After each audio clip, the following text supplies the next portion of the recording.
Bom dia, povo. Hoje eu vou falar de Flavland, que é uma obra do Mário Solima e foi anunciada na primeira edição da Shonen West. Ela foi anunciada junto com a sinopse. Eu vou estar deixando a sinopse na tela, para vocês lerem um pouquinho sobre o que é.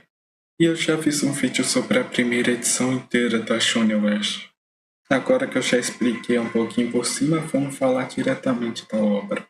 Primeiramente, Flavland é completamente inspirado em contos de fadas, mais especificamente no conto da Cinderela, mas também não só nesse, que o protagonista, ele não é humano, ele é um ser mágico que gosta de coisas humanas, que nem a Ariel de Pequena Sereia.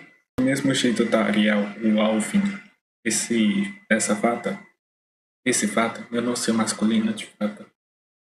Ele é filho do chefe daquela tribo, que por si só lembra a Ariel também, porque o pai da Ariel é o chefe de lá. Também lembra aqueles filmes 3D da Tinkerbell. O chefe da tribo e o pai do Alvin diz que ele puxou a mãe. E se a gente pensar um pouco com a história do próprio conto e a informação da introdução, já dá para saber quem é a mãe dele. E a outra protagonista é uma Cinderela de um mundo alternativo, onde ela nunca conseguiu o sapatinho, nunca recebeu o sapatinho de cristal. E nunca teve uma vida melhor. Pelo contrário, ela tem uma vida até pior do que a Cinderela antes de receber o sapato. Porque por algum motivo ela é amaldiçoada, os monstros querem matar ela quando anoitece. Por isso os cidadãos não gostam dela e não vendem alimentos para ela, ou seja, a coitada passa fome ainda. E vive na rua odiada por todo mundo. E os monstros vêm atrás dela e isso acaba machucando outras pessoas. A primeira página do quadrinho é literalmente os dois, o contraste dela correndo dos monstros enquanto o Alvin está se divertindo. O contraste dela ter essa vida ruim e do Alvin na vida boa dele. Talvez esse negócio dos monstros irem atrás dela só de noite seja uma referência à magia da Fada Madrinha, que acaba na meia-noite e coloca a Cinderela de volta na realidade ruim que ela vive. Só que enquanto a realidade ruim da Cinderela que a gente conhece é ser maltratada pela madrinha, essa aqui é ser incinerada viva. O Alvin, ele sai daquela fila, ele sai daquela tribo e vai montar fora, mesmo o pai dele falando que o mundo é perigoso, ao maior estilo Pequena Sereia, como eu já disse. Ele vê a protagonista sendo perseguida e segue ela. Eles se interagem um pouco, descobrimos o nome dela. E o difícil desse nome é só esse S. Esse S me quebra. Aí eu não sei pronunciar o nome dela. Então eu vou me referir a ela como Cindy. Ela diz que não tem medo dele porque quando criança já teve uma fada que era empregada da madrasta dela. E a reação do protagonista já entrega tudo. Pronto, se fosse inteligente você entendeu. Mas antes que ele conseguisse falar qualquer coisa, ele percebe que a torta dele ficou pronta. Provavelmente foi feita com magia. Ele oferece um pedaço da torta para Cindy. Eles começam a comer a torta e ela comenta que a última vez que comeu esse tipo de torta foi quando a fada empregada da madrinha dela fez, quando ela era criança. Aí o Alvin diz que a receita é da mãe dele, que vivia com os humanos, e inclusive contava para ele histórias sobre uma menina. E é claro, essa menina é a Cindy. Só que aqui vem o pulo do gato, porque a mãe dele é a fada madrinha que ajuda a Cinderela a ter uma vida melhor. Só que nessa realidade paralela, ela morreu. E por isso nunca conseguiu ajudar a Cindy, que seria a Cinderela dessa realidade, a ter uma vida melhor. E por causa disso, a vida da Cindy é 12 vezes mais ferrada que a da Cinderela. E isso é deixado claro desde a primeira página, o que é bem legal. Muito legal. É previsível, mas é bem legal. Não é previsível a palavra certa, mas é a palavra certa que foi entregue e dava para você adivinhar isso. Mas é bem legal, bem legal. Então o Alvin entrega para ela o objeto que foi feito pela mãe dele que infelizmente não pôde entregar para Cindy, mas ele quer terminar esse trabalho da mãe porque ele não quer que o sacrifício e o esforço dela sejam em vão. Só que antes dele conseguir fazer isso, fica de noite, o sol saiu, o monstro surgiu e eles querem a Cindy. O interessante também sobre a personalidade da Cindy, que a gente vê um pouco mais da personalidade dela, é que ela sempre acha que tudo é culpa dela e que ela é um problema na vida das outras pessoas. E que ela deve se afastar dos outros para não causar mais problemas. Isso é interessante porque faz muito sentido com a vida da personagem, com o que ela passou.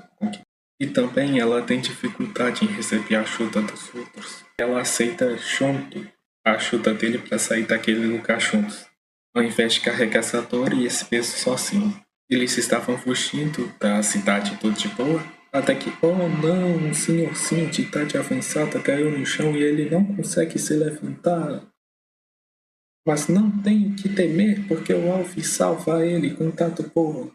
Isso só serve para demonstrar a personalidade do Alvin, que é ajudar os outros sem se importar. E eu também gostei muito do design do Tatupu. Ele é fofo. Só fofo mesmo.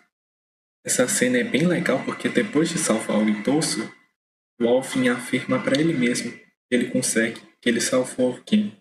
E mesmo sendo fraco, ele se esforçou e usou suas ferramentas para conseguir, para que ninguém se ferisse. Aí um tempo depois ele é derrubado pelas plantas. Eu achei engraçado.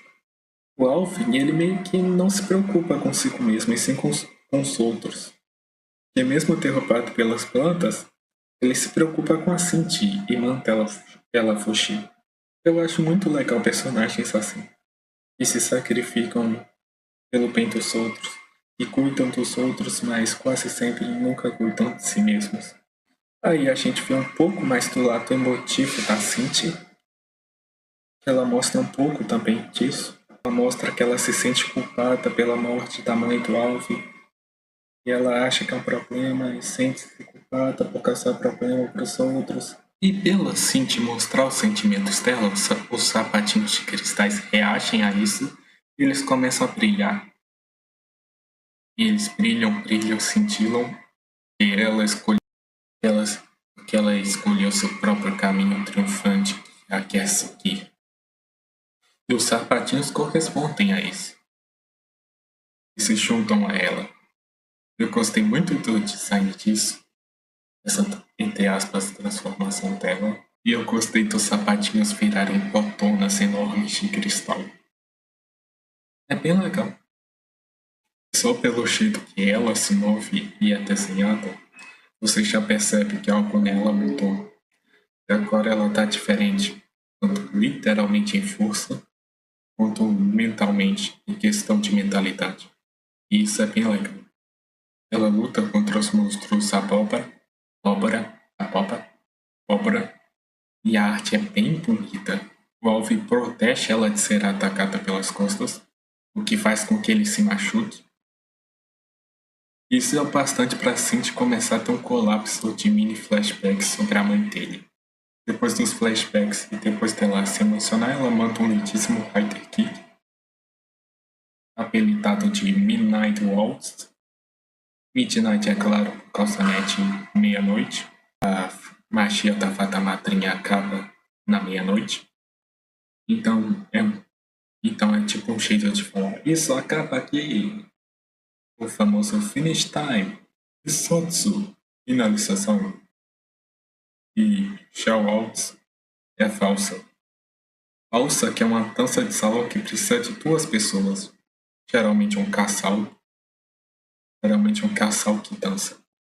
Então, traduzindo ao ataque seria algo como uma falsa no salão da meia-noite. Depois disso, ela tem um flashback com ela se lembrando da mãe do Alvin, enquanto interage com ele no presente, com um falando que vai ficar sempre ao lado do outro. Poderia ser um casal, né? Inclusive, eu achei Flayplan muito legal. Pra mim não deveria ser uma shot, não. Pra mim deveria ser uma obra completa e continuar. Gostei muito. Foi o que eu mais gostei dessa segunda edição. Eu achei essa segunda edição da Shoney West meio bem fraquinha. Mas agora, voltando pra Flayplan, ela se chama Excitila, é simbólico, porque isso vem do latim e significa centelha. Claro que não é nome de gente, né? É um nome de uma coisa. Por isso é meio estranho ver uma pessoa com esse nome, mas tudo bem. É normal e sem obra. Sem obra é completamente normal. E sem obra em quadrinho, em filme. E esse nome significa centelha, faísca ou fagulha. E ou serve para se referir a coisas muito pequenas, ou pequenas quantidades de algumas coisas. Fagulha e centelha são pequenas luzes, pequenas e fracas luzes que podem se tornar mais fortes, brilhar, iluminar e aquecer tudo que está em volta. E é bem simbólico isso com a personagem propriamente dito. Agora falando do Alvin, que é Alvin com Y, todo mundo parece analfabeto falando Y. Esse nome Alvin com Y parece uma variação do Alvin com I. Alvin significa amigo nobre, o que é bem correspondente com o personagem. Bom, foi isso, né? Tchau.